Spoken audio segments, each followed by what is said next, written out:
So how do we make hope in fashion education right now?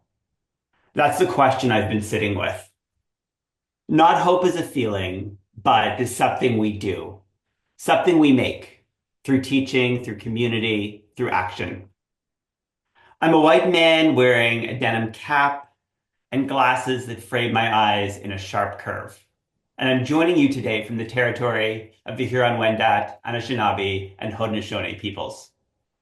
Educational justice in fashion begins here, with access, with Indigenous communities, with land. Every 3 weeks, I meet with my PhD students over Zoom. We're scattered across geographies, New York, Vancouver, Toronto. These meetings aren't just check-ins, they're gatherings. We share the good, new ideas, new momentum. We share the hard, feeling stuck, the challenges we're confronting.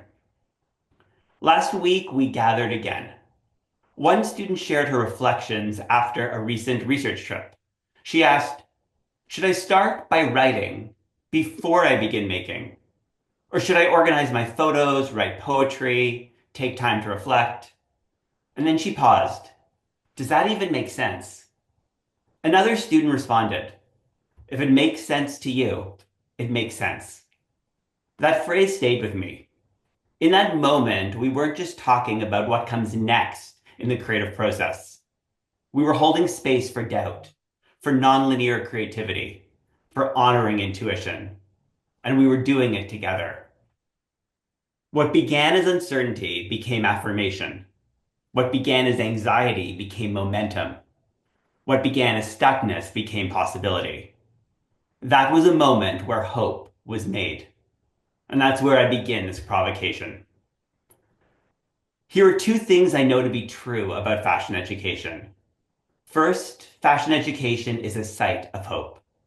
It's where we gather, in lecture halls, studios, seminars, in office hours, crits, meetings, hallways. As fashion educators, we live in spaces of collective exchange. Second, fashion education is a method of hope. It's not just where we gather, it's how. And I want to be clear, I'm not talking about the academic dupes of gathering, not the 2020 style Zoom webinars where you couldn't see who else was present, the chat was shut off, the questions filtered. What I'm talking about is real gathering of body minds, of ideas, of movements. Gathering that builds relationships, gathering that builds trust, gathering that builds collective solidarity. When I meet with my students or when I teach, it's not the final work that matters. It's the process of being in relation. The moment someone says, I don't know what to do next, and someone else replies, here's something you could try. That's the method of hope. Feedback, generosity, collaboration. That's how hope is made. And we are speaking now, in 2025, during a time of enormous grief, fear, and precarity. In the US, where I'm based, we're witnessing a coordinated attack on education, the environment, and social justice. Let me be personal. I'm a white, cisgendered, tenured faculty member and dean, someone with immense privilege. And still, my ability to stay in the US is in jeopardy. My visa is up for renewal under an administration that actively targets the work I do. If I, someone with great institutional power, am at risk, then many of us, our students, our colleagues, face even greater threats.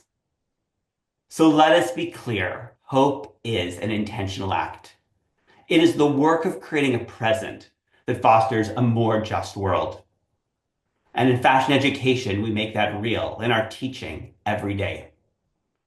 In a time when equity, diversity, inclusion, its language, its people, its programs are being intentionally targeted and erased, holding inclusive gatherings is how we refuse.